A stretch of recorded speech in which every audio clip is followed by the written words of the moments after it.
80, então dá para começar mais alguma coisa, viu, pastor? Pois é, eu vou fazer 85 em julho, 1º de julho. Olha aí. Amém. Dá para plantar mais igreja, não dá? Irmãos, eu vou subir, eu estava dizendo aqui, como eu sou meio espaçoso, eu fiquei com medo das minhas coisas caírem ali naquela estante, e aqui tem mais espaço, então por isso que eu venho para aqui para cima, tá? Mas, meus irmãos, como é bom estarmos aqui nessa manhã, mais uma vez, para refletirmos naquilo que Deus tem feito, para refletirmos em quem Deus é, né? O próprio apóstolo Paulo, escrevendo aos Efésios, capítulo 6, versículo 10, diz: fortalecei-vos no Senhor e na força do seu poder. Se fortalecer no Senhor e na força do seu poder, é se fortalecer em quem Ele é e no que Ele pode fazer. No Senhor é quem Ele é, e no que Ele pode fazer é tudo que a gente olha na Bíblia que Ele já fez. Então nós precisamos sempre nos fortalecer em quem Deus é, e aí é muito bom a gente estudar os atributos, ou seja, quem é Deus, a qualidade de Deus. O nosso Deus, Ele é amor, mas Ele é santo, Ele é justo. O nosso Deus se ira. Eu não sei se você já percebeu, mas em todos os livros da Bíblia fala sobre a ira de Deus. A ira de Deus é diferente da nossa, a nossa é descontrolada. A ira de Deus, ela é justa. Por exemplo, você gosta quando, quem é pai aqui, você gosta que alguém faça uma maldade com seus filhos? Você gosta? Sim ou não? Não, eu fico irado se alguém fizer um negócio desse. Deus se ira contra o pecado porque Ele sabe o quão mal isso faz para nós. Percebe? Então, nós precisamos nos fortalecer em quem Ele é e no que Ele faz, no que Ele pode fazer. E quando a gente lê todos os milagres que Ele já fez no Antigo Testamento e também no Novo Testamento, a gente compreende que Ele pode fazer isso também na nossa vida. Eu, particularmente, ontem eu falei um pouco sobre fé, mas eu, particularmente, irmãos, creio que tudo que está registrado na Bíblia pode acontecer na minha vida também e no meu ministério. Você acredita nisso? Tudo que aconteceu na Bíblia está registrado aqui, exatamente para dizer, olha, pode acontecer na sua vida também. Tudo, inclusive a galeria dos heróis da fé, tudo que eles viveram, pode acontecer conosco também. Até aquela parte que diz que alguns foram degolados, decapitados, cortados ao meio. A gente só quer as coisas boas? Não, eu quero a palavra como toda, amém, irmãos? Amém. Você está pronto para morrer por Jesus? Está mesmo?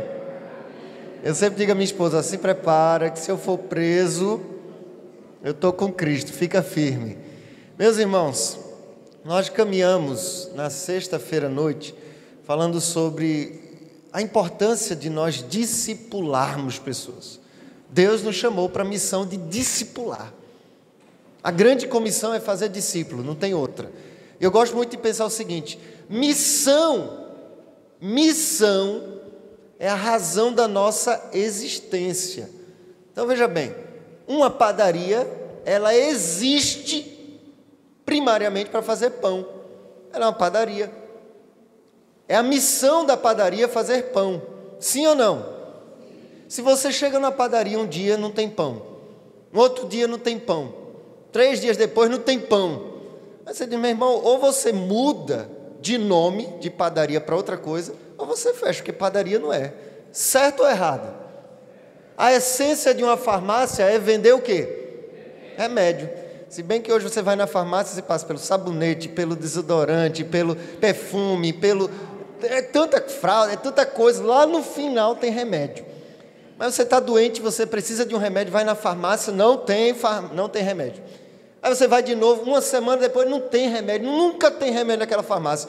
Você chega para o dono e diz, olha, ou você muda de farmácia para mercearia, ou fecha, porque farmácia não é. Então, a missão da igreja é fazer discípulo. Não tem outra. Nós adoramos verdadeiramente porque somos discípulos.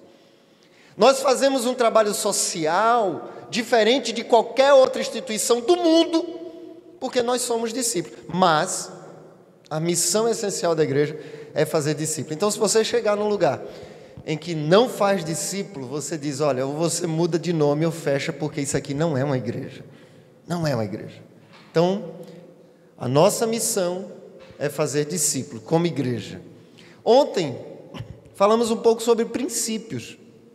Como a igreja primitiva, ela vivia. E a gente ficou ali em Atos capítulo 2, do 42 ao 47, vendo alguns elementos que a igreja primitiva vivia. E eu digo, irmãos, precisamos ficar vigilantes. Por quê? Porque nós temos a tendência de começar bem e no meio da caminhada desviar do foco. Como eu falei, agora eu não lembro se foi ontem à noite ou ontem à tarde, sobre a igreja de Éfeso. No livro de Efésios recebe bons elogios, algumas orientações muito boas. Mas na carta de Jesus Cristo à igreja de Éfeso, no livro de Apocalipse, ele diz, olha, vocês trabalham demais, e tem muita igreja que é ativa, tem agenda de segunda a segunda. Vocês não suportam os mentirosos. Isso é Jesus escrevendo a carta direto à igreja. Mas ele diz, tem um porém contra ti que abandonaste o teu primeiro amor. Arrepende-te, lembra de onde caíste, arrepende-te e volta a praticar as primeiras obras. Então nós podemos, como igreja, começar bem, começar discipulando, começar cuidando de pessoas, mas à medida que vai chegando pessoas, a gente muda o foco. E garanto uma coisa, viu? Pode ter certeza que quanto mais pessoas chegar na sua igreja, mais problema vai chegar. Você acredita nisso? Agora, tem um outro princípio que a gente aprende na igreja primitiva. Veja bem. Atos capítulo 6, o texto começa dizendo o seguinte: e multiplicando-se o número dos discípulos, houve murmuração dos helenistas, porque as suas viúvas estavam ficando sem receber a porção diária de alimento. Então, o texto está claramente dizendo assim, os discípulos cresceram, começou a ter confusão. Aí tem alguns espertos que dizem assim, olha só, está enchendo de muita gente, está ficando confusão, então vamos parar de evangelizar, porque a gente já não está dando conta. Os apóstolos fizeram diferente. Eles oraram e disseram, vamos eleger diáconos. Então veja bem, grave esse princípio. Cada novo problema que chegar na sua igreja não deve ser visto como uma oportunidade de parar o trabalho, mas como uma oportunidade de surgir um novo ministério que não existia na sua igreja. Percebeu? Você começa a trabalhar na região e percebe que ali tem um monte de garotas que estão ficando grávidas ainda na adolescência. Você diz, ixi, agora a gente ajudou uma, ajudou outra, mas é muito problema, agora é muita gente. Aí você diz, um novo ministério vai surgir, cuidado de meninas, mães solteiras, que vão ajudar essas meninas a conhecer Jesus, a terem a vida transformadas, cuidadas e serem discípulas de Jesus. Amém, irmãos? Você pode olhar para um problema de duas formas. Ou ver o problema como um grande problema, ou ver um problema como uma grande oportunidade. Na palavra de Deus, os problemas sempre foram vistos como grandes oportunidades do agir de Deus. Hoje eu quero falar com vocês sobre formar novos líderes. Formar novos líderes. É Cristiano, né? Pastor Cristiano, como foi inspirador ver. Você viu quantas pessoas influenciaram a vida dele? Um que mandou fazer isso, outro que levou para fazer isso, Aurélio que jogou ele em um monte de igreja. Vai para lá, vai conhecer, vai lá. A nossa vida ela é influenciada por pessoas que acreditam em nós quando nós mesmos não acreditamos. E eu sou uma pessoa que acredito muito, não nas pessoas em si, mas no que Deus pode fazer nas pessoas. Eu chamo um monte de gente, eu responsabilizo um monte de gente lá na igreja. As pessoas ficam, pastor, mas eu não sei fazer isso não. Eu digo, vamos fazer junto, eu estou contigo. Às vezes eu boto o cara lá para falar, eu fico só do lado dele assim, só para dizer que eu estou do lado dele. E ele fala. Então eu boto as pessoas para pregar, eu encorajo. Quando eu coloco alguém para pregar, eu fico ali na primeira cadeira anotando tudo. Depois eu termino a mensagem, olha que mensagem extraordinária Deus nos trouxe. Porque eu quero levantar novos líderes. E eu quero começar hoje falando sobre o que eu chamo de uma atitude ministerial tóxica. E depois dizer como nós podemos então formar líderes. E aí para falar de líderes, a gente precisa mudar uma chave na nossa mente. Por quê? Pensar em liderar, geralmente a gente associa a pessoas que são chefes, a pessoas que são patrões, as pessoas que vão mandar. Isso é o conceito de liderança do mundo. Mas Jesus diz, entre vós não é assim. Liderança no reino de Deus é aquele que serve. Liderar é influenciar pessoas para o reino de Deus. Então, quando eu chamo alguém, olha, eu vou te treinar para ser um líder, eu estou chamando aquela pessoa para servir e para influenciar pessoas para se aproximar de Jesus Cristo. Abra sua Bíblia aí, em Êxodo capítulo 18. Nós vamos começar com Êxodo capítulo 18. Hoje tem almoço na igreja? Tem não, pastor? Tem não? Jejum e oração, né? Eu estou perguntando para saber o tempo que a gente pode conversar hoje. Êxodo capítulo 18. Quantas horas daqui à Feira de Santana, Aurélio? São 3 horas? Então dá para a gente sair daqui 5 da tarde, não dá? Dá não?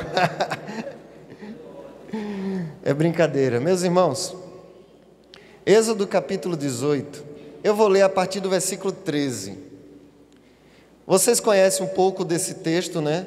Jetro é o sogro de Moisés, ele vai visitar Moisés, o povo já tinha se retirado da terra do Egito. Os estudiosos estimam cerca de 1 milhão de pessoas que saíram, e que Moisés estava liderando no deserto, aproximadamente 1 milhão de pessoas, né? Tem alguns trechos muito bons, como o Êxodo capítulo 17, quando falta água. Você imagina, quem aqui já fez acampamento de igreja que faltou água alguma vez? Você já fez? Não é legal, né? Quando falta água, fica, eu quero tomar banho, eu quero beber água, eu quero não sei o quê. Agora pense, 1 milhão, um acampamento de 1 milhão de pessoas quando falta água. Moisés era guerreiro, viu, meu irmão? É por isso que tem uma vez que Moisés disse, Senhor, olha o teu povo, risca meu nome do livro, risca. Esse era um líder, ser humano como a gente. Mas mesmo pessoas, veja bem, mesmo pessoas piedosas, pessoas bem intencionadas, como Moisés era, ele foi obediente a Deus, a gente pode tomar algumas atitudes que são tóxicas. A palavra tóxica significa que produz efeitos nocivos, ruins ao organismo. E nós, como líderes, líder de igreja, líder de pequeno grupo, líder de um EBD, qualquer liderança, influência que nós exercemos, às vezes podemos assumir algumas posturas nocivas ao corpo. E precisamos lembrar que uma imagem da igreja, que está no Novo Testamento, é que ela é corpo. Igreja, na Bíblia, não é uma organização. Nós somos organização para o mundo, dentro do ambiente jurídico, mas espiritualmente somos corpo. Tanto que Paulo vai dizer que se uma parte do corpo padece, todo o corpo padece com ele. É ou não é verdade? Sim ou não? Essa semana entrou uma farpa no dedo da minha esposa. Meu Deus do céu, quanta dor ela sentia. E para tirar, eu tocava, um negocinho do tamanho de nada dentro do dedo. Como dói, eu não sei se já aconteceu com você. Imagina uma coisa errada dentro do corpo que é a igreja. Todo o corpo padece. Então diz assim o versículo 13. No dia seguinte, Moisés sentou-se para julgar o povo. E o povo estava em pé diante de Deus, desde a manhã até o pôr do sol. Quando o sogro de Moisés viu tudo o que ele fazia ao povo, perguntou, que é isso que você está fazendo ao povo?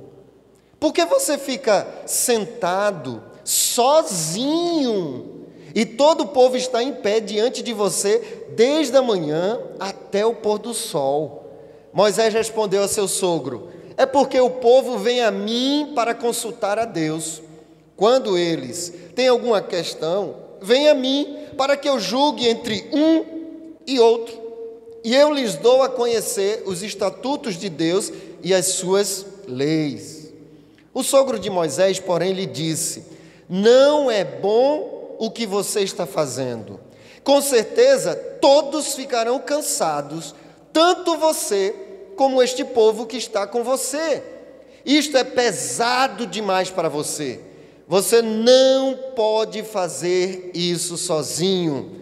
Escute agora o que eu vou dizer. Eu o aconselharei e que Deus esteja com você. Represente o povo diante de Deus, que seria a missão do sacerdote. Leve suas causas a Deus. Ensine-lhes os estatutos e as leis e faça com que conheçam o caminho em que deve andar e a obra que devem fazer. mas ele diz mais: procure entre o povo homens capazes, tementes a Deus, homens que amam a verdade e odeiam a corrupção. Coloque-os como chefes do povo, chefes de 1000, chefes de 100, chefes de 50 e chefes de 10, para que julguem este povo em todo o tempo. Toda causa grave trarão a você, mas toda causa pequena eles mesmos julgarão. Assim será mais fácil para você e eles o ajudarão a levar essa carga. Se, que é uma conjunção condicional, se você fizer isso, e se essa for a ordem de Deus, então você poderá suportar e também todo esse povo em paz ao seu lugar, voltar em paz ao seu lugar. Moisés atendeu às palavras de seu sogro e fez tudo o que este lhe tinha dito. Amém, irmãos? Pai, diante da tua palavra que é viva, eficaz, mais penetrante do que qualquer espada de 2 gumes, a tua palavra que é, ó Deus, o fundamento da nossa fé, a tua palavra, Senhor, que é a nossa regra de fé e prática. Senhor, que a tua palavra ministre ao nosso coração nesta manhã, que sejamos, ó Deus, tocados, transformados, moldados pela tua palavra. Essa é a nossa oração, pedindo, Senhor, abre os nossos olhos para que possamos ver as maravilhas da tua lei. Senhor, a tua palavra tem maravilhas extraordinárias, mas como diz o Salmo 119, 18, se o Senhor não abrir os nossos olhos, nós não vamos ver. Então abre, Senhor. Essa é a nossa oração, em nome de Jesus, amém. O tema dessa mensagem é: procure dentre o povo uma postura bíblica de liderança da igreja.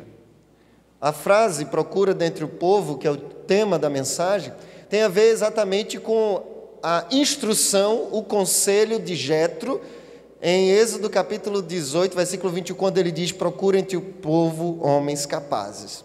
Então, muitas vezes, acontece o que estava acontecendo aqui com Moisés na nossa vida ministerial.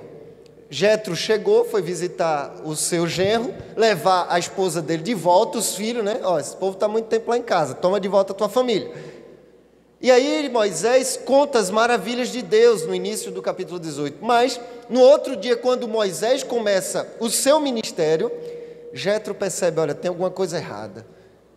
Moisés sentado o dia inteiro, cuidando de um povo que ia para lá para fazer tudo. Se estava discutindo entre alguém, Moisés que julgava. Se queria se arrepender diante de Deus, Moisés que orava a Deus por ele. Se era para ensinar todas as coisas para a multidão, Moisés fazia isso. É exatamente o que a maioria dos pastores, a maioria dos líderes precisam fazer no início do ministério. A gente faz tudo, canta, dirige, tira oferta, toca o piano, a gente ora, a gente está lá na recepção, a gente visita, a pessoa morre, a gente vai no cemitério, a gente vai na casa da pessoa doente, e daqui a pouco é a gente que está doente.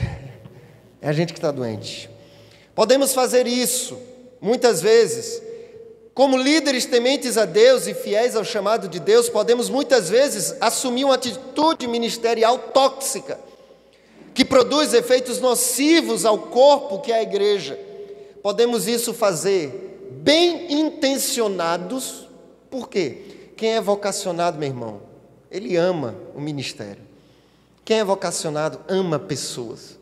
Então a gente mergulha nesse ministério bem intencionado, porque a gente quer ver mais pessoas salvas, a gente quer ver mais pessoas rendidas, mas é preciso lembrar o que Jetro falou: olha, não é bom isso que você faz. Há um limite, há um equilíbrio. Vindo para cá, eu até compartilhei com a Aurélia uma frase que alguém me falou um dia que salvou a minha vida. Alguém disse assim: olha, Roosevelt, lembre-se, a igreja só precisou de uma pessoa morrer por ela, Jesus. Nós não precisamos morrer por ela, porque Jesus Cristo já morreu pela sua igreja. E aí nós precisamos buscar sempre o equilíbrio. Mas muitas vezes nós podemos fazer isso bem intencionados e muitas vezes podemos fazer isso sem perceber. A gente já está atolado de tantas coisas, de tantas pessoas. Todo mundo que discipula alguém, cadê o Pedro Paulo? Está ali, né? Todo mundo que começa a ser discipulado, fica saudável e vai querer começar a cuidar de alguém. E pode ter certeza, se você começar a cuidar de alguém, os outros vão notar e vão procurar você. Só que vai vir 1, 2, 3, 4, 5, 6, 7, 8, 9, 10. Daqui a pouco tem 20 pessoas dizendo assim: por favor, me discipula. Me discipula. Eu já passei muitas vezes com isso. Quantas vezes eu olho na igreja, meu Deus, Cristiano falou aqui, né? Eu queria discipular a igreja inteirinha, né? A gente olha, tem muita gente precisando. Aí o segredo é exatamente aqui. A chave é essa. Você e eu, nós não vamos conseguir fazer isso sozinho. Ou seja, eu preciso ser intencional em formar novos líderes. Novas pessoas que vão fazer o ministério. E é muito interessante como Deus, Ele faz isso de forma brilhante. Quantos exemplos nós temos no Antigo Testamento de pessoas que investiram sua vida na vida de outros? Josué foi formado por Moisés, discipulado. Eliseu foi formado por Elias, discipulado. E tantas outras pessoas que eu poderia citar aqui exemplos no Antigo Testamento. E sabe uma coisa linda que eu aprendi da última vez que eu li o livro de Reis? Olha que coisa interessante. Elias, ele vai em Êxodo, em 1 Reis capítulo 18, ora, fogo do céu desceu. Lembra disso? Capítulo 18. Capítulo 19, ele está lá: Senhor, ele está 4 dias de chão, ele viajou para o deserto. Depois ele: Senhor, eu estou querendo morrer, me leva logo para o céu. Esgotamento físico, espiritual e emocional ali. Deus manda ele para o Monte Sinai, ele vai se encontrar com Deus na caverna. Os irmãos conhecem a história. Mas há uma restauração de Deus, e Deus faz assim: olha, volta o caminho que você veio, vai lá, encontra Eliseu, unge ele como sacerdote, como profeta em teu lugar, Eliseu, unge Azael como rei de Israel e Jeú como rei da Síria. Se você olhar lá, está lá no capítulo 19. Só que se você caminhar um pouco à frente, grava esse segredo. Se você caminhar o texto de 1 Reis, 2 Reis todinho, você não vai ver Elias ungindo nem Azael como rei de Israel, nem Jeú como rei da Síria. Quem vai fazer isso é Eliseu. E quando eu estava lendo a última vez, eu percebi o seguinte: olha, Deus quer fazer algo em nós e através de nós, por meio de pessoas que nós vamos preparar, não é através da gente. Deus tirou o povo do deserto, ou do Egito, para Canaã, sim ou não? Os irmãos estão na dúvida? Deus tirou o povo de Israel da terra do Egito, da escravidão, sim ou não? Sim. Para ir para onde? Canaã. Quem libertou o povo do Egito? Quem deu a terra prometida para o povo? Josué, não foi Moisés. Se você colocar no seu coração: olha, Deus vai fazer algo através da minha vida, mas não necessariamente no que eu vou fazer, mas naquilo que eu vou treinar pessoas para executarem. Entende? Esse é o segredo. Só que muita gente não quer fazer isso porque ela é egoísta. Muitos pastores não querem treinar outros pregadores, porque dizem: se ele vai começar a pregar melhor do que eu vou perder meu cargo, misericórdia. Aí você precisa ter vida com Deus, porque você vai ter plena convicção de que se Deus te colocou no lugar, somente o soberano Deus pode te tirar daquele lugar. Eu nunca tive medo de: eu vou treinar alguém e ele vai ficar melhor do que eu. Não, isso aí é no mundo. No reino de Deus não é assim, não. Eu lembro que em 2005, me deram uma classe de escola bíblica dominical lá em Pernambuco, para eu iniciar. Olha, não existia essa classe, me deram. Eu peguei a caderneta para começar aquela classe de jovens, tinha 2 alunos.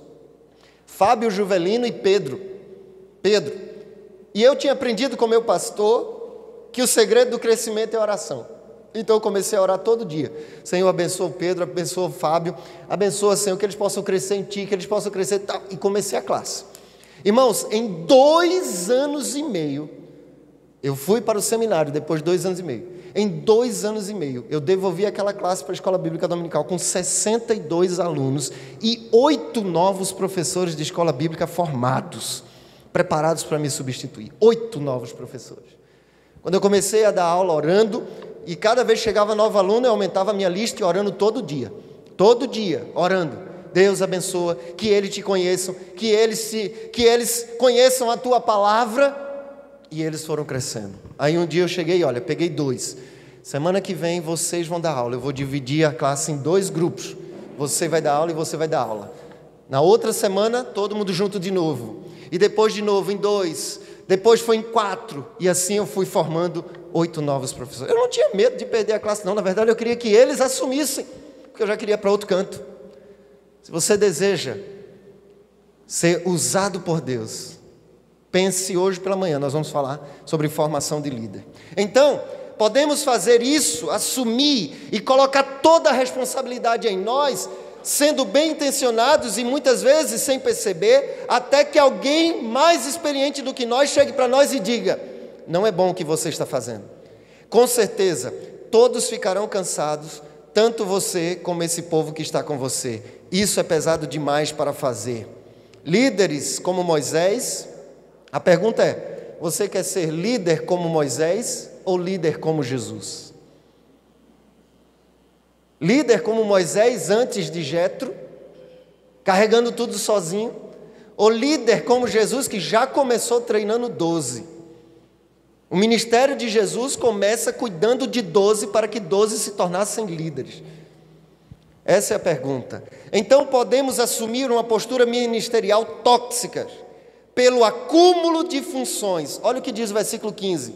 Moisés respondeu ao seu sogro: é porque o povo vem a mim para consultar a Deus.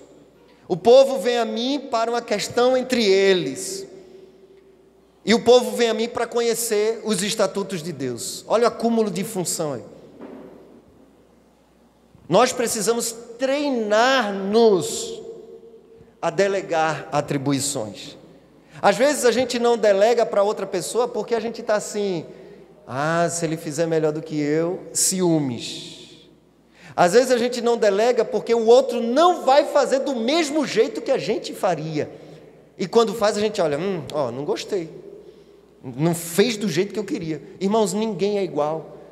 Mas pode ter certeza que quando você delega alguém que é espiritual, Deus vai fazer com que essa pessoa faça do jeito que as pessoas precisam receber, não do jeito que você quer. A gente precisa deixar de ser egoísta. Eu gosto muito de Jesus, como eu já disse, comigo ele trata como nordestino, então a gente conversa bem.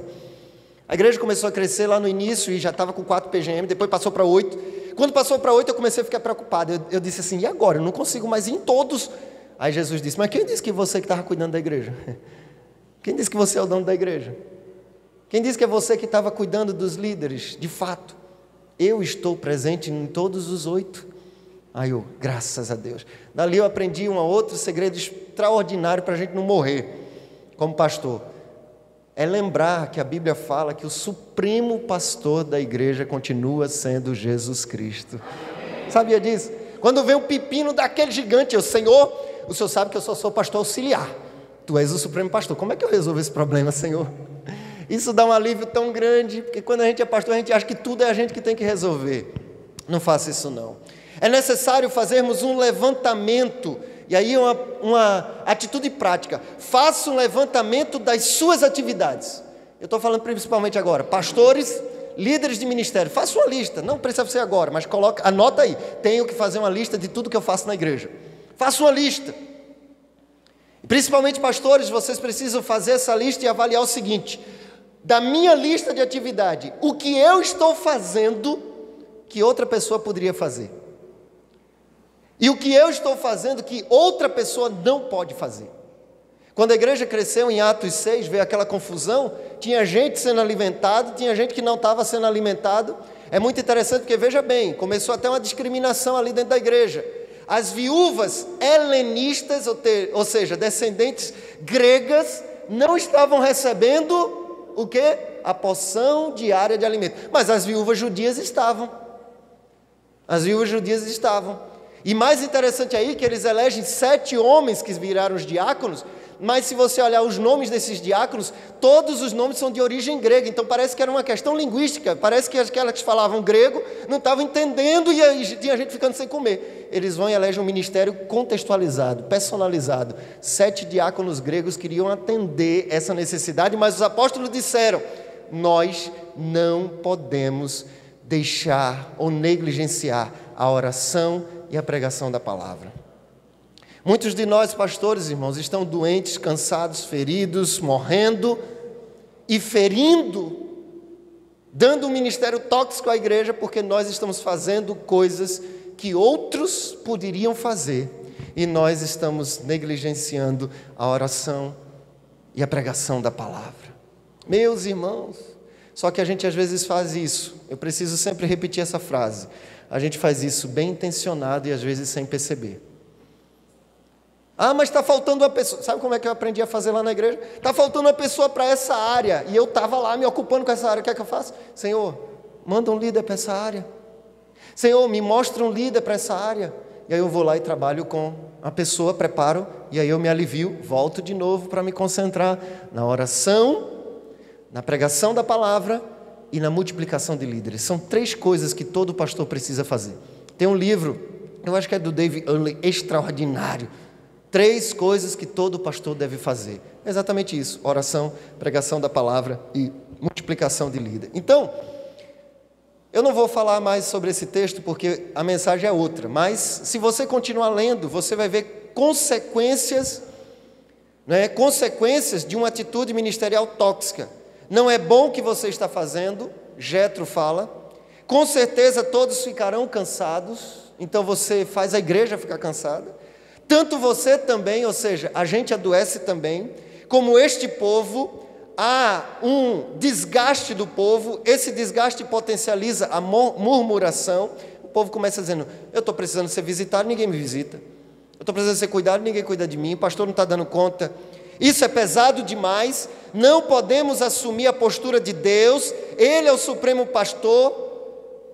Você não pode ficar sozinho, o ministério espiritual não é um serviço a ser realizado sozinho, tanto para o pastor, como a liderança de qualquer ministério.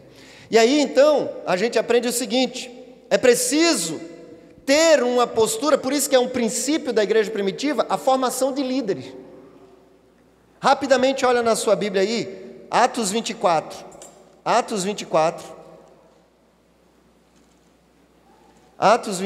você vai ver a intencionalidade do apóstolo Paulo. Perdão, não é 24 não, é 20. Atos 20, versículo 4.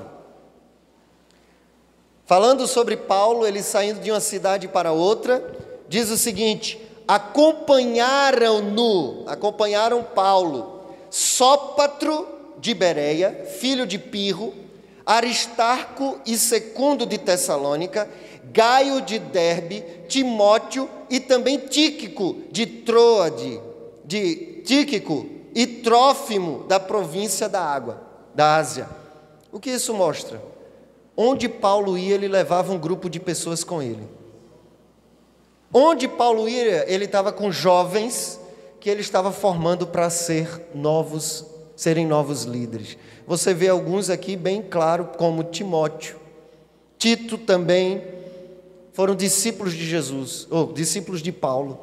Por quê? Porque para onde ele ia, ele pegava em cada cidade um jovem, olha, esse aqui eu vou treinar, esse aqui eu vou treinar, esse aqui vai caminhar comigo, vai aprender comigo. Então, eu digo a você que treinar líderes é uma resposta bíblica, é uma postura bíblica, pois Jesus treinou líderes. E treinar líderes, pode passar, é a garantia da transmissão dos valores bíblicos, espirituais e de igreja para uma nova geração, para uma geração futura. O segredo está na formação de líderes, não apenas na gente evangelizar esse povo, mas treinar esse povo para uma nova geração. Eu amo investir na nova geração. Quem foi que falou do Ministério de Criança? Foi você, né? O Cristiano, o pastor Cristiano falou do Ministério de Criança. Meus irmãos, o Ministério de Criança lá eu fico batendo, eles agora já aprenderam, mas eu fico, olha, nunca o Ministério de Criança para levar as crianças para lá, para trás, para a salinha da igreja, para ficar pintando, não. Eles estão indo lá, vocês precisam evangelizar, apresentar o plano de salvação, eles precisam conhecer Jesus.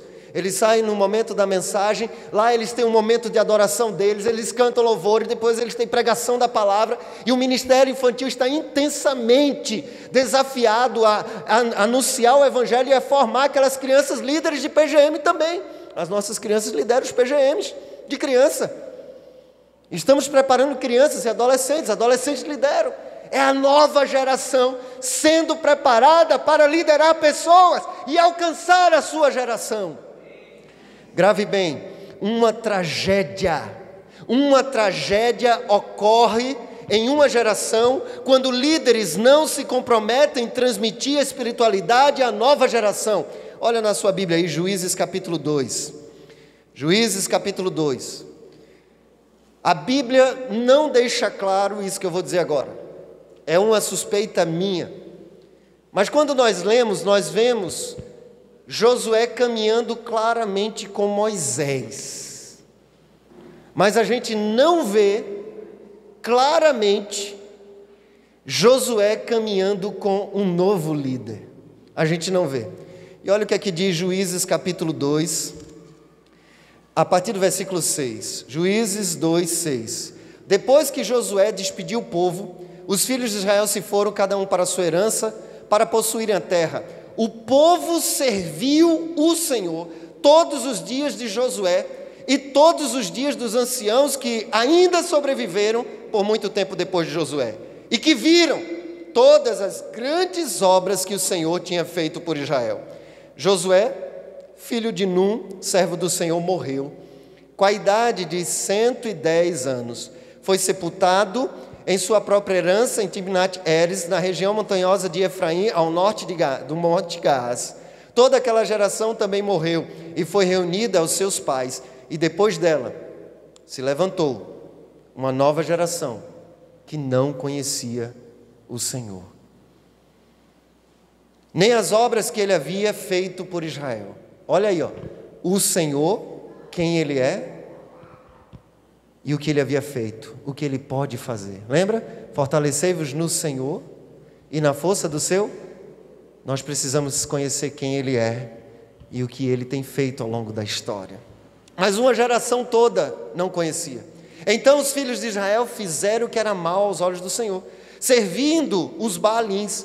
Deixaram o Senhor, Deus dos seus pais, que os havia tirado da terra do Egito, e seguiram outros deuses, os deuses dos povos que haviam ao redor deles, e os adoraram e provocaram o Senhor a ira de Deus. Então veja bem, uma tragédia espiritual acontece quando a gente não se preocupa em formar líderes para a geração que vai vir depois.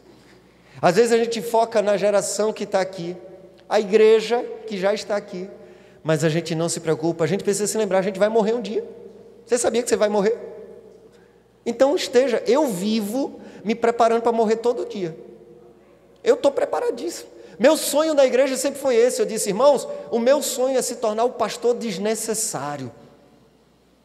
Que eu morro, ou eu saio, Deus manda para outro lugar, e a igreja continua focada na missão, porque ela não depende de mim, ela depende do Senhor Jesus e da sua palavra. Mas eu preciso ser intencional em ensinar a igreja isso. Ser intencional em ensinar a igreja a não depender de nós. Eu estou lendo a carta de Paulo aos Coríntios, e ele é maravilhoso. Paulo fala assim logo no início da sua carta, olha, porque nós não somos nada. Ele fala, olha, Paulo plantou, Apolo pregou, mas quem são eles? Paulo, Apolo, são servos por meio de quem vocês creram. E isso conforme o Senhor concedeu a cada um deles. Quem somos nós? Porque somos cooperadores de Deus. Só isso. Servos, cooperadores.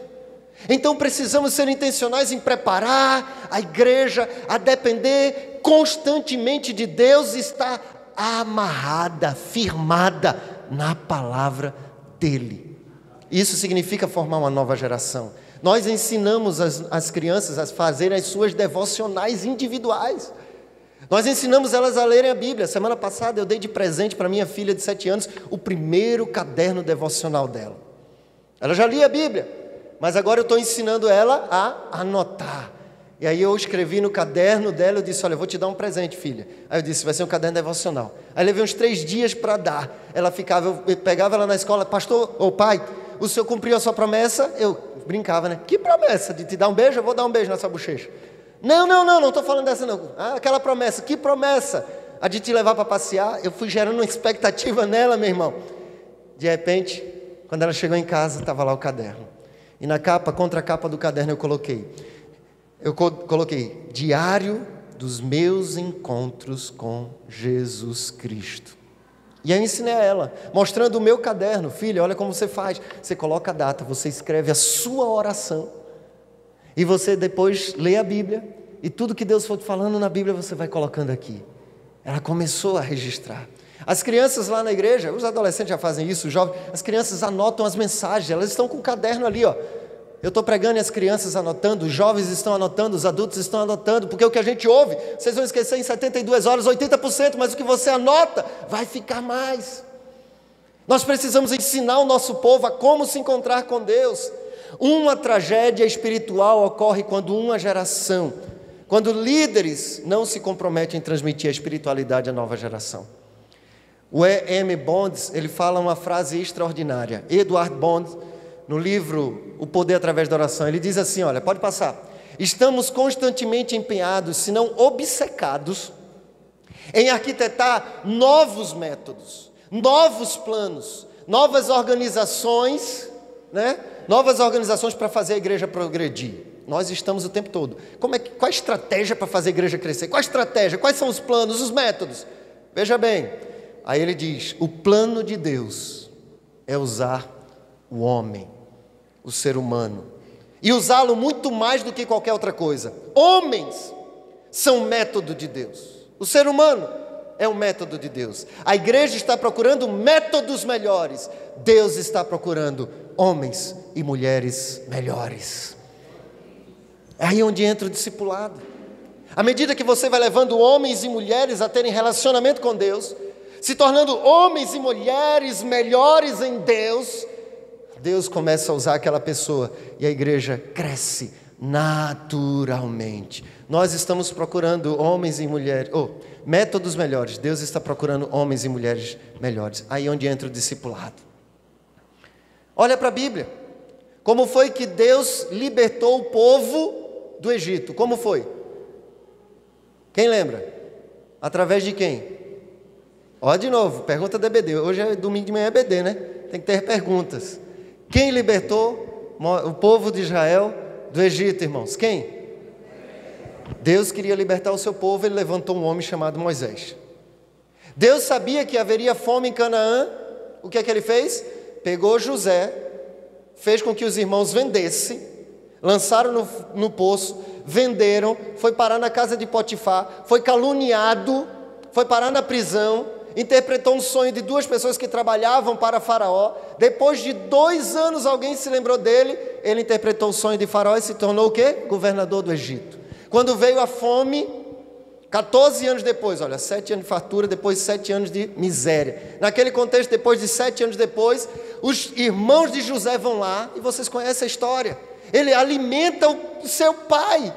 Deus já tinha visto isso. Quando ele se revela, os irmãos ficam com medo, e José diz, fiquem calmos, porque foi Deus que me trouxe para cá antes de tudo isso, porque Ele queria salvar o seu povo. Deus sempre soluciona os nossos problemas, irmãos. Ele sempre providencia o que é necessário para a sua igreja. É por isso que podemos viver pela fé, porque quando Ele manda fazer, Ele mesmo garante de onde vêm os recursos para ser feito. Meus irmãos, quando Ele quis Deus preservar o seu povo na história de Esther, Deus já sabia que alguém ia tentar matar todo o povo de Deus, porque o povo de Deus sempre está em ameaça, irmãos. Aí Deus faz Esther se tornar rainha, e o seu primo diz, quem sabe não foi para esse tempo que o Senhor te colocou nesse lugar. A Bíblia está dizendo que Deus está usando pessoas, não são estratégias. Ele está usando gente temente a Ele. Esther disse, olha, eu posso morrer, mas vamos fazer uma coisa, vamos jejuar, vamos buscar o Deus do céu. Por quê? Porque se Ele agir, nós seremos salvos. Gente que sabe Onde está a solução? A estratégia está em Deus.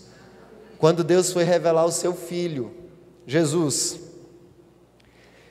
a Bíblia diz que um profeta veio primeiro para preparar o caminho do Senhor. E João capítulo 1, versículo 6 começa dizendo assim: houve um homem enviado por Deus, cujo nome era João. Antes de Messias chegar, Deus também levantou um homem para preparar o caminho. Então, não existe estratégia melhor do que o método de Deus de usar homens e mulheres melhores. A gente precisa investir em pessoas. Então eu quero deixar 4 lições para vocês de como a gente pode treinar pessoas, preparar pessoas, a partir da experiência de Moisés com Josué. Primeiro, para influenciar pessoas, para influenciar a vida de uma pessoa espiritualmente, é preciso levá-la a experimentar vitórias por meio da oração. Quando você olha a história de Josué com Moisés, a primeira vez que aparece o nome desses dois juntos é Êxodo capítulo 17. Olha na sua Bíblia aí, Êxodo capítulo 17. Acabei a introdução, viu, irmãos? Agora está começando a mensagem. Êxodo capítulo 17, o povo está num lugar chamado Refidim, exatamente no lugar que faltou água. Lembra? Só tinha 1 milhão de pessoas assim no ouvido de Moisés: eu quero beber água, eu quero tomar banho. 1 milhão. Diz o seguinte: então vieram os amalequitas e atacaram Israel em Refidim. Com isso Moisés ordenou a Josué: escolha alguns homens e vá lutar contra os amalequitas. Amanhã eu estarei no alto do monte e o bordão de Deus estará na minha mão. Josué fez como Moisés lhe havia ordenado e lutou contra os amalequitas. Porém Moisés, Arão e Ur subiram para o alto do monte. Quando Moisés levantava a mão, Israel vencia. Quando, porém, ele baixava a mão, os amalequitas venciam. Quando as mãos de Moisés ficaram pesadas, pegaram a pedra e a puseram por baixo dele para que Moisés se sentasse. Arão e Ur sustentavam as mãos de Moisés, um de um lado, outro de outro. Assim, as mãos deles ficaram firmes até o pôr do sol. E Josué destruiu os amalequitas a fio da espada. Olha o segredo agora. Então o Senhor disse a Moisés: escreva isso num livro. Deus está dizendo aí, anota. E repita a quem? O que está dizendo aí? Repita a quem? Josué. Repita a Josué, porque eu vou apagar totalmente a memória dos amalequitas da face da terra. E Moisés edificou ali um altar e deu o nome de O Senhor é a minha bandeira e disse: porque o Senhor jurou, haverá guerra do Senhor contra os amalequitas de geração em geração. Esse texto mostra alguns segredos extraordinários. Eu vou começando por esse fim aqui, quando mostra o seguinte: Deus faz questão de que Moisés registre o que aconteceu e que ele repita o que aconteceu e fale o que foi registrado para Josué. Aqui eu vejo Deus fazendo com que Moisés ensinasse a Josué que a vitória dele, de tudo que ele precisava, viria pela oração, viria pela intercessão. A gente olha aqui, tem 2 frentes de batalha, né? Moisés sobe para o monte para orar e Josué vai para a guerra. Ele vai para a luta braçal. Agora veja alguns detalhes interessantes. Primeiro, Moisés sobe com o bordão de Deus. O bordão é aquele mesmo que ele tocou no rio e virou sangue, que ele jogou na terra, virou uma serpente, que ele levantou e abriu o mar vermelho. Para mim, o bordão é um sinal material que representava a ação de Deus. O segredo não está no bordão, mas na ação de Deus. Hoje, a oração é o meio autorizado por Deus para nós clamarmos pela ação de Deus. Então o bordão simboliza a oração. Agora veja que coisa interessante. O texto vai mostrar, primeiro, quando Moisés estava intercedendo, o povo de Deus estava ganhando. Quando ele baixava, cansava, o povo perdia. Ou seja, a vitória braçal, ela surgiu como resultado da batalha espiritual. A gente precisa aprender isso, irmãos. Às vezes a gente quer conquistar um bairro para Jesus, e a gente fica andando de casa em casa, de casa em casa, a gente se esforça, a gente vai, visita, e nada acontece. Mas eu estou perguntando a você, quantas pessoas estão sustentando esse trabalho braçal, através da intercessão, no trabalho espiritual? Uma outra coisa que mostra que é muito interessante é que o texto não relata que Josué e o exército se cansou, não, mas mostra que quem estava orando estava se cansando, mostrando que a batalha espiritual ela cansa, ela nos marca, ela nos fadiga. Orar é trabalho. Há um livro, Em Chamas para Deus, de Wesley Duwell, que ele fala isso: orar é trabalho. Mas a gente não quer orar. Nós precisamos orar, e nós precisamos de parceiros de oração. Veja, Moisés se cansava, quem estava ali para sustentar os seus braços? Arão e Hur. Todo pastor, todo líder precisa de gente de apoio ali, intercedendo. Você não vai conseguir sozinho. E aí Deus está dizendo, fala isso a Josué, para que Josué saiba que aquela vitória braçal que ele conquistou não foi resultado dele mesmo, mas foi porque alguém estava intercedendo, sustentando ele em oração. Amém, irmãos? A primeira experiência relatada da caminhada discipular de Moisés e Josué é uma experiência de batalha vencida pela oração. Então a primeira coisa que eu preciso fazer com o discípulo é ensiná-lo a orar. A primeira coisa, se você quer formar um guerreiro, um líder espiritual, é ensiná-lo a vencer as suas batalhas pela oração. Um discípulo chega para mim, pastor, o que é que eu faço com essa situação? Eu digo, começa a orar. Anota no seu caderno, no seu diário lá, o alvo de oração e comece a interceder. Deus vai agir, Deus vai agir. Às vezes eu oro com a pessoa, mas eu não fico tentando criar essa dependência de tudo que ele precisa, eu vou orar por ele, não. Meu irmão, você precisa da sua experiência com Deus. Wesley Duwell diz o seguinte, em sua oração regular pelo povo, ele pergunta, a sua oração regular pelo povo poderia ser corretamente chamada de trabalho árduo? E ele pergunta aos líderes, se orar é trabalho, hoje você pode dizer que a sua intercessão tem sido um trabalho árduo? Você tem se desgastado pelo povo de Deus, pelos seus liderados? Então, o primeiro fator na formação de um líder é o ensino da oração. Segundo fator, olha na sua Bíblia aí, Êxodo capítulo 24, o 12 até o 18. Eu digo que para influenciar a vida de uma pessoa espiritualmente, é preciso levá-la a uma experiência pessoal com Deus por meio do encontro. Se por um lado você precisa ensinar aquela pessoa que ela precisa saber que toda vitória no reino de Deus é resposta de oração, você precisa também levá-la a ter uma experiência com Deus. Quando nós olhamos Êxodo 24, Moisés é chamado por Deus lá para o Monte Sinai. Diz o seguinte, então o Senhor disse a Moisés, suba para junto de mim, no monte, olha a frase, e fique lá. Por que eu estou afirmando fique lá? Porque nós dedicamos tão pouco tempo na nossa devocional. E o segredo para se encontrar com Deus é ficar, é permanecer, é demorar tempo. A gente pensa que o encontro com Deus é como comprar um lanche nessas lanchonetes que se chama de fast food. Você pede, tem lugar que é assim, você vai de carro, pede, quando você dá a volta já está o lanche entregue. E a gente pensa que com Deus é assim, a gente chega e Jesus, e a gente já quer do outro lado ter a resposta.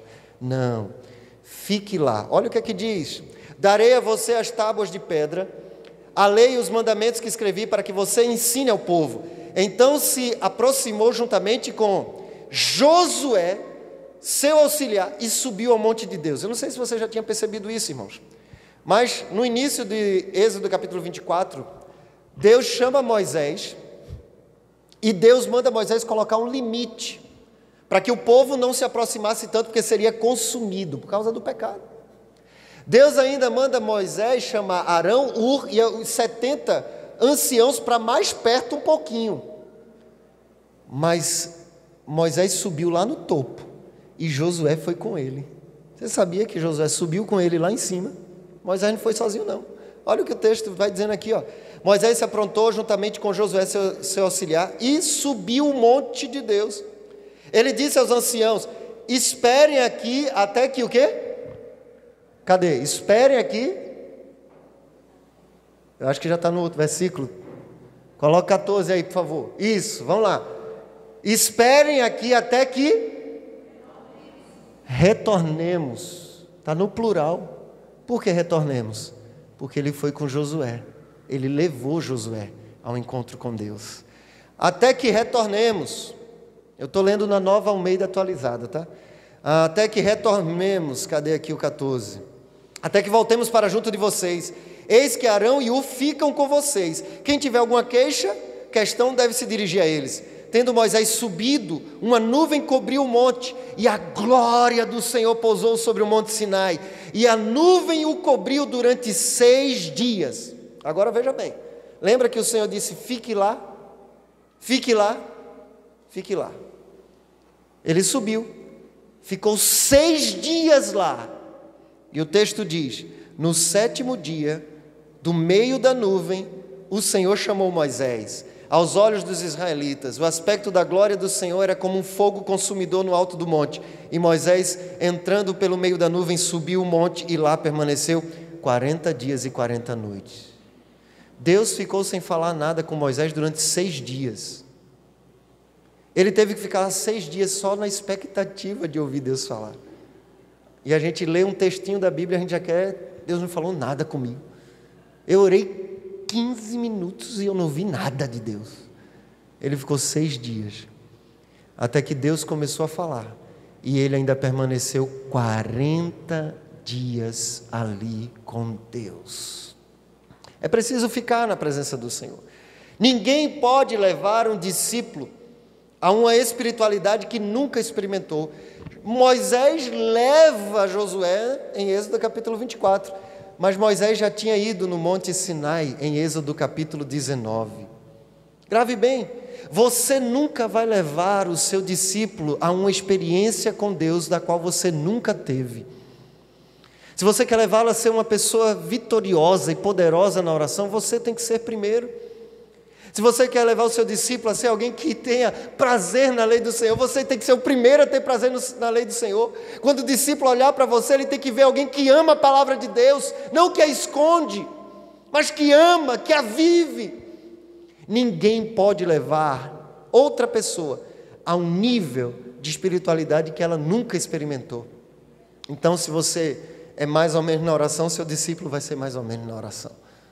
Se você ama mais ou menos o Senhor, Ele vai amar mais ou menos.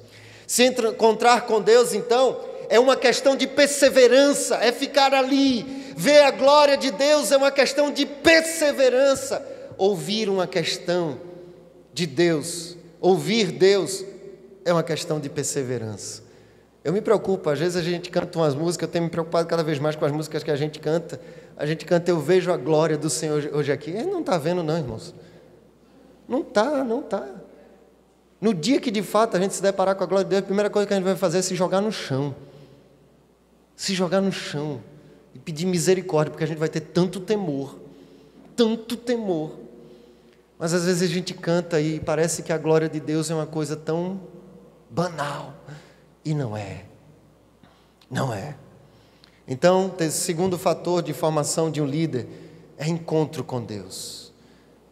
Líderes precisam ter visão de Deus, precisam ter relacionamento com Deus. Terceiro lugar, para influenciar a vida de uma pessoa espiritualmente, é preciso se tornar um referencial de espiritualidade e de liderança. Êxodo capítulo 33. Eu já estou acabando, tá, irmãos? Tenham paciência aí. Êxodo 33, versículo 7. A gente vê mais uma vez Moisés e Josué. Se você olhar Êxodo 31, Moisés ainda está no Monte Sinai. Quando ele desce no 32, Deus diz: vai lá que o povo está fazendo um monte de besteira. Ele desce, o povo tinha feito o bezerro de ouro, lembra? E aí Deus dá uma notícia trágica. A notícia trágica que Deus diz é: vai, leva o povo para Canaã, e eu não vou estar junto de vocês. Eu vou mandar um anjo. A minha presença não estará com vocês. Mas sabe o que é interessante? Quando eu penso nesse texto, isso dói em mim. Eu vou falar já já.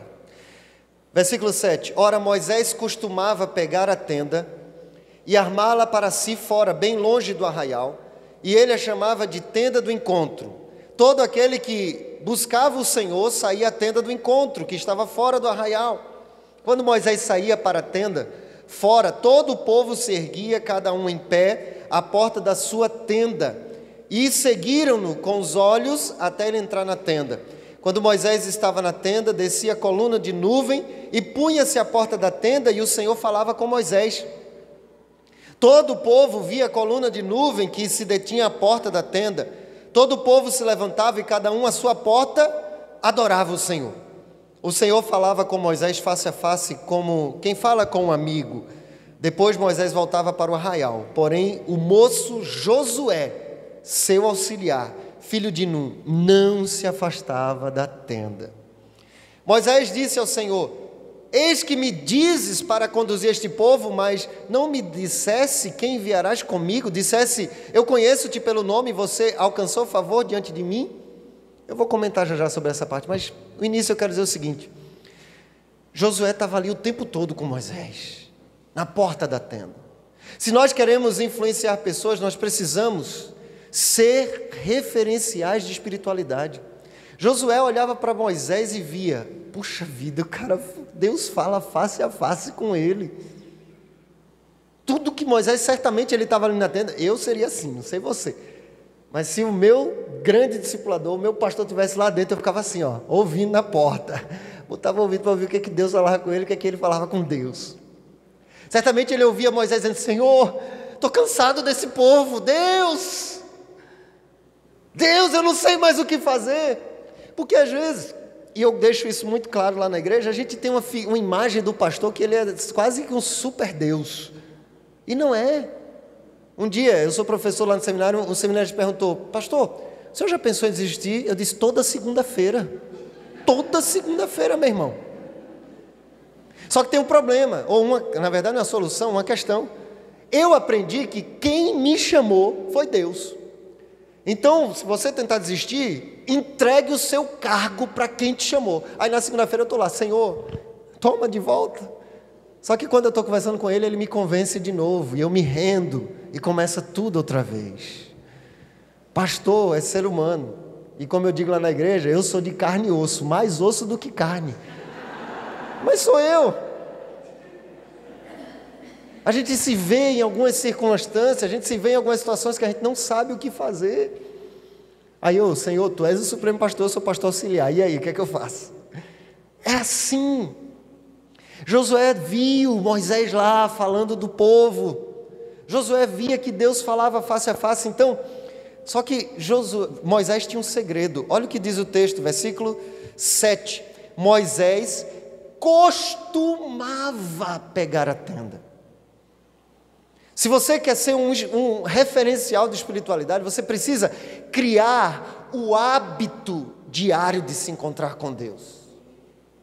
Moisés, ele criou o hábito de se encontrar com Deus. E ele diz, que ele armava a tenda. Irmãos, armar a tenda dá trabalho. Se encontrar com Deus dá trabalho, é trabalho, você cansa, você vai ler a Bíblia, você vai orar, você vai ler de novo, um monte de coisa vai acontecer para tentar distrair. Por isso que eu gosto de dizer que Moisés armava a tenda fora do arraial. E por que ele armava a tenda lá fora do arraial? Porque lá não pegava o Wi-Fi. Porque quando a gente começa a ler a Bíblia e chega mensagem no WhatsApp, no Instagram, meu irmão, está aqui, peraí, joga esse negócio lá longe, quando você for ler a Bíblia. Joga lá longe. Pastor, eu posso ler no celular? Desliga a internet, então. Eu gosto de ler aqui, na Bíblia física, porque eu risco, eu marco, anoto. Porque isso aqui nos distrai. Tem gente que quer ver Deus falar, mas fica lendo aqui, lendo o WhatsApp, lendo a Bíblia, e aí chega a mensagem. Irmão, é bom, quando você conversa com alguém, ela está conversando com outro na mesma hora. É legal? Você falando com a pessoa falando com outro. Isso é bom, sim ou não? Não. A gente quer falar com Deus e com o mundo inteiro ao mesmo tempo. Fica lá, sozinho. Então, Moisés, ele armava a tenda, só, longe do arraial. A tenda era o lugar de encontro com Deus. E sabe o que é fantástico? Que diz o texto assim, olha, todo aquele que ia ao encontro, na tenda do encontro, ouvia Deus falar. Versículo 9, quando Moisés entrava na tenda, descia a coluna de nuvem e punha-se à porta da tenda, e o Senhor falava com Moisés. Sempre que você tiver uma tenda, um lugar de encontro com Deus, você vai ouvir Deus falar. Você tem sido um referencial de espiritualidade? Agora, ser um referencial de espiritualidade também é você não abrir a mão da presença do Senhor. Olhando de volta para o versículo 12 a 16, Moisés diz assim, o Senhor disse que não vai com a gente, só vai mandar um anjo. Aí ele diz no versículo 13, agora se eu alcancei favor diante de ti, peço que me faça saber neste momento o teu caminho, para que eu te conheça, obtenha favor diante de ti e lembre-te que esta nação é teu povo. Deus respondeu, a minha presença irá comigo e eu lhe darei descanso. Moisés responde, Senhor, se a tua presença não for comigo, não nos faça sair deste lugar. Pois como se poderá saber que alcançamos favor diante de ti, eu e o teu povo? Será que não é pelo fato de andares conosco, de maneira que somos separados, eu e o teu povo, de todos os povos da terra? Então, para a gente ser um referencial de espiritualidade, a gente não pode abrir mão da presença do Senhor, irmãos. Moisés já tinha visto, olha, Deus abriu o mar vermelho, as 10 pragas, coisas extraordinárias. No capítulo 17, a água saiu da rocha, mas Moisés ainda está dizendo assim, ensina-me o teu caminho, para que eu te conheça. Era alguém que tinha sempre a necessidade de conhecer mais de Deus. Se você olhar no versículo 11, Deus falava com ele face a face. Agora olha nesse capítulo ainda, versículo 2, Deus dizendo, vai, eu vou mandar um anjo.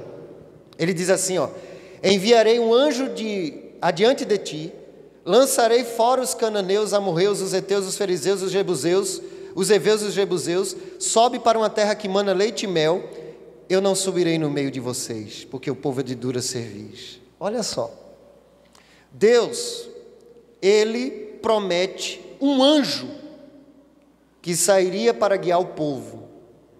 Deus promete livramento e conquista. Deus ordena a Moisés a tomar posse da terra que ele prometeu. Ou seja, veja, Deus prometeu um anjo, Deus disse que eles seriam vitoriosos na conquista e Deus disse que ia cumprir a promessa. Sabe o que é que dói nesse texto? É que tem muita gente que se contenta com as promessas de Deus, se contenta com vitórias de Deus, se contenta com o anjo de Deus, mas abre mão da presença de Deus, irmãos. Moisés não aceitou essa proposta, não. Moisés disse, Senhor, se o Senhor não for comigo, não me faça sair deste lugar, porque é a tua presença que é um marco que nos divide entre nós e as outras nações. Não é o fato de ter um terreno lá em Canaã, não. Não é o fato de conseguir vencer sobre Jericó. Não é o fato de ter a presença de um anjo conosco. Senhor, se a tua presença não for comigo, não me faça sair deste lugar. Às vezes a gente quer as conquistas, né? A igreja cresceu, glória a Deus, olha aí. Deus prometeu, ela cresce naturalmente, irmãos, conosco ou sem nós. Se vivermos princípios, ela cresce. Mas nós não podemos dar um passo. O que Moisés estava dizendo é, Senhor, eu não quero dar um passo, nem para a direita, nem para a esquerda, muito menos para frente ou para trás, se o Senhor, se a tua presença não estiver comigo. Nós precisamos ser esse referencial. Por fim, se nós queremos influenciar com uma espiritualidade madura, devemos desejar ardentemente ver a glória de Deus. O finalzinho desse texto, Moisés diz, Senhor, mostra-me a tua glória. Moisés já falava face a face com Deus. Moisés já tinha experimentado grandes coisas que Deus, ou seja, um líder espiritual, ele é incansável em querer conhecer mais de Deus, experimentar mais de Deus. Ele não se contenta com o que já tem, ele quer mais Deus. Afinal de contas, Jesus, na oração sacerdotal, ele diz em João capítulo 17, versículo 3, a vida eterna é essa: que te conheçam como único Deus e ao teu Filho a quem tu enviaste. Então a melhor coisa da vida eterna é conhecer Deus. É isso que Moisés pede: Senhor, me mostra quem é o Senhor, que eu conheça o teu caminho, que eu te conheça mais. Então, o terceiro fator na formação de um líder é desenvolver uma espiritualidade madura. E por fim, em quarto lugar, para influenciar a vida de uma pessoa espiritualmente, é preciso assumir o compromisso de forjar o caráter de vida de Cristo na vida dessa pessoa. Olha Números capítulo 13, versículo 16. É o último texto. Números 13, 16. É muito interessante, quando eu fui ler e fui estudar um pouquinho isso aqui, eu digo, por que tem isso aqui? Você sabia que o nome de Josué era Oséias? O nome de Josué era Oséias. Foi Moisés que mudou. Diz o texto: são esses os nomes dos homens que Moisés enviou a espiar aquela terra.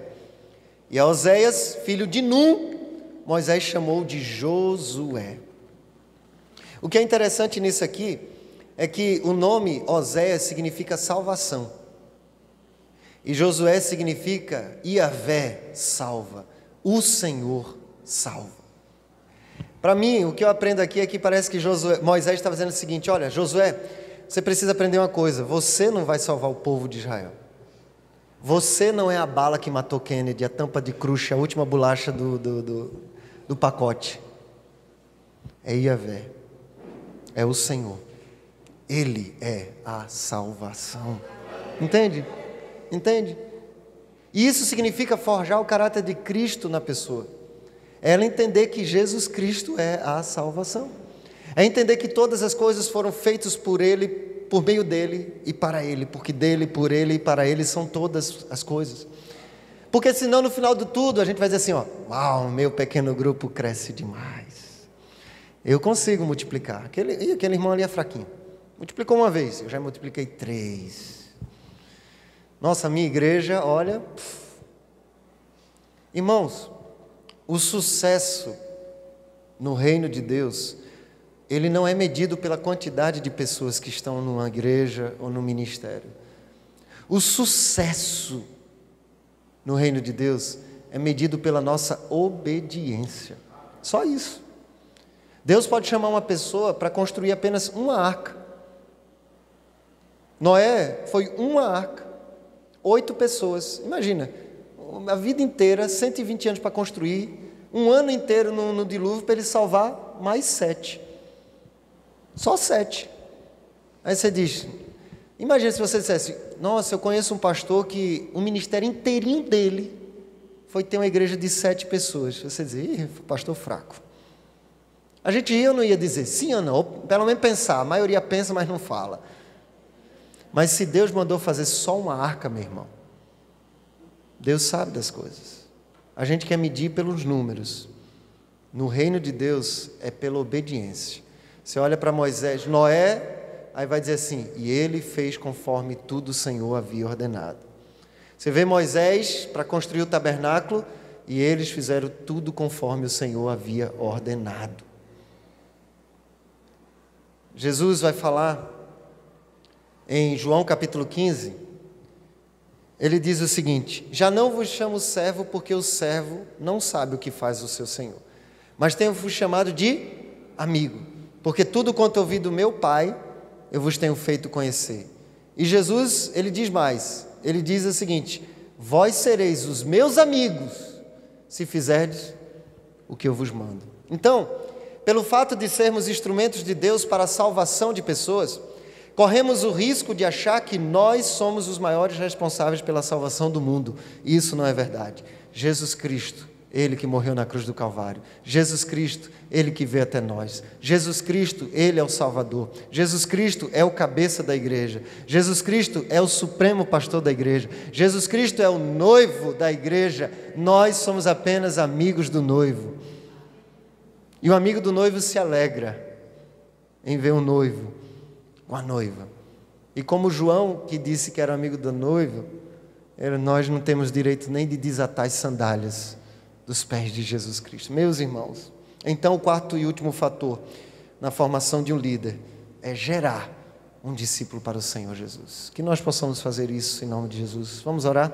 Se você deseja colocar diante do Senhor nesta manhã, dizer: Senhor Jesus, eu quero investir a minha vida na formação de pessoas, mais pessoas, líderes, novos pregadores na igreja, novos discipuladores, novos líderes de PGMs. Eu quero ser instrumento para multiplicar. Eu quero muito mais formar pessoas do que ser reconhecido por alguém. Você quer dizer isso diante do Senhor? Fica de pé, nós vamos orar. Se você quiser vir aqui à frente, se colocar diante do altar do Senhor, se você quiser se ajoelhar, eu vou me ajoelhar, porque se ajoelhar é se humilhar e é dizer: Senhor, se não for o Senhor, de nada adianta. Nós precisamos da misericórdia de Deus. Pai, nós estamos nos rendendo aos Teus pés, Senhor, e queremos confessar nossos pecados e nossos erros. Pai, quantas vezes nós estamos assumindo uma postura de liderança tóxica, tentando abraçar o mundo com as nossas mãos. Não, Senhor, não é isso. A Tua palavra nos mostra que é diferente. A Tua palavra nos mostra que tudo depende do Senhor. O Senhor só quer nos usar para formar, para inspirar outros líderes, para encorajar, para enviar novos líderes. Faz isso, Senhor, pelo poder do Teu Espírito. Estamos nesta manhã nos prostrando aos Teus pés, pedindo a Tua misericórdia, porque muitas vezes assumimos uma postura errada de liderança. Mas nós reconhecemos pela Tua palavra que nós queremos procurar, não esperando o que venha de fora, não, procurar dentre o povo, pessoas capazes, pessoas capacitadas pelo Teu Espírito, pessoas, ó Deus, tementes ao Senhor, que odeiem a corrupção, como diz o texto, mas homens e mulheres de Deus, cheios do Teu Espírito Santo, que vão influenciar outros e outros e outros e outros, e assim o Evangelho vai se espalhar nesta cidade, nesta região. Senhor, estamos pedindo um avivamento, Senhor, que a Tua igreja persevere pedindo isso, um avivamento na oração, um avivamento na leitura da palavra, um avivamento, Senhor, na proclamação do Evangelho, um avivamento na formação de novos discípulos, novos líderes. Senhor, nós nos ofertamos a Ti nesta manhã, para que o Teu nome seja honrado e glorificado. É a nossa oração, em nome do Senhor Jesus. Amém, amém.